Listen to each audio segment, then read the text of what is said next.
What's up guys, Lon here from Android Authority, and LG's latest smartphone brings military specifications and a secondary display. Could this be the next smartphone to grace your pocket? Well, that's what we're about to find out in this quick hands-on of the LG V10.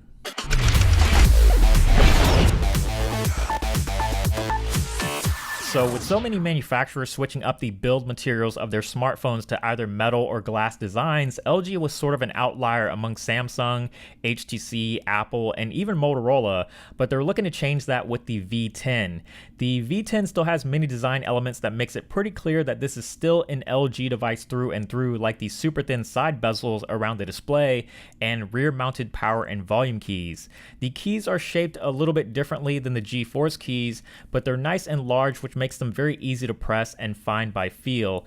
And another reason for the revamped keys is because the power button now doubles as a fingerprint sensor, and it's a touch and hold type like you would find on the Galaxy S6 or even the iPhone. So it's very easy to use, very easy to set up, and also very quick at unlocking the phone. Instead of an all-plastic build like we're typically used to from most LG phones, the V10 actually features 316L stainless steel metal rails along the sides and Duraskin on the top, bottom, and back panel of the phone, which is not only very soft, comfortable, and grippy, but it also makes the phone more resilient against nicks and scratches. This improved build quality and change in materials makes the V10 a much more premium feeling phone over other LG devices, but also helps the V10 meet military standards for improved durability against drops.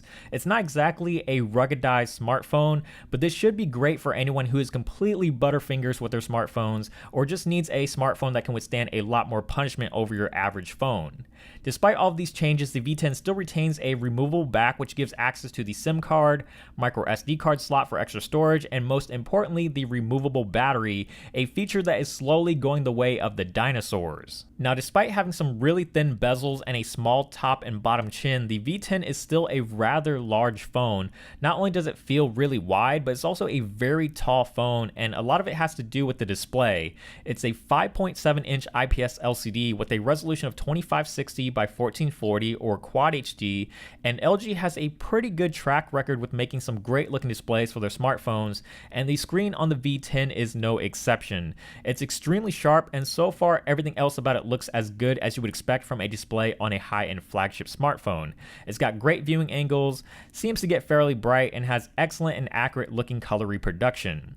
The most interesting and unique part about this display though is the secondary screen that extends above the main display, and if you measure from the secondary screen to the main display, the screen actually measures in at 5.9 inches.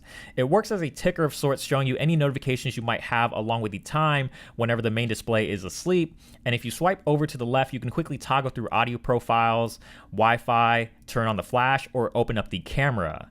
When the main display is awake, the secondary screen will act as a hub for up to 5 app shortcuts for multitasking, which you can easily customize to any apps of your choice. It can also show you many other things like recently opened applications, music player controls, upcoming events in your calendar, and for a little bit of extra personalization, you can even add a custom message or phrase to be displayed on the secondary screen.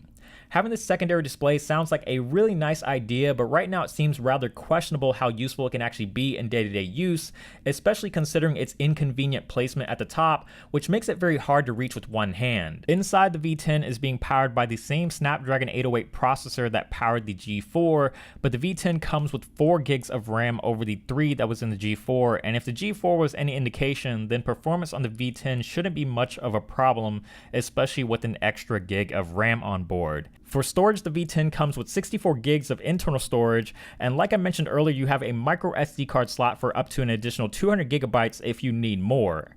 The battery inside is a 3000 mAh cell, which should be enough to get the V10 through a full day at the least, but we'll have to wait and see how much of an impact that secondary screen has on the battery life. The V10 also has support for hi-fi audio, which can upsample 16-bit 44.1 kHz audio to 32-bit 384 kHz audio to give you the best audio experience possible. The camera on the V10 is pretty much the same as the one on the G4. It's a 16 megapixel sensor, f1.8 with optical image stabilization, and the camera software basically continues over from the G4, so you still have that same DSLR-like controls for pictures, but now on the V10 you also have that same exact control for videos. So you can control the focus, the shutter speed, the white balance, the ISO, all the same controls that you had with photos. You now have that with videos, which is really great, especially if you want to be able to take some very cinematic looking videos on your smartphone and be able to have that full control. The most interesting part about the camera on the V10 though is actually on the front.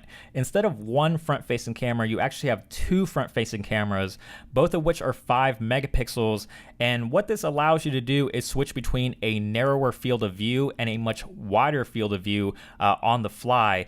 So a narrower field of view will be great if it's just you in the frame, but if you need to take a group fee or a selfie with a bunch of other people, you can switch to the wider field of view to easily fit your friends or your family into the frame. For the software, it's running on Android 5.1.1 Lollipop with LG's GUI on top. So it's bringing a lot of the same features that you've come to know from LG, like knock on and knock code and split screen multitasking. And LG says that the V10 will be updated to Marshmallow either before the end of this year or early next year. You can expect the V10 to be available in early to mid-November in the US market, and LG wouldn't give us an exact price, but they said it's going to be priced above the G4, so expect a very premium price tag with the V10.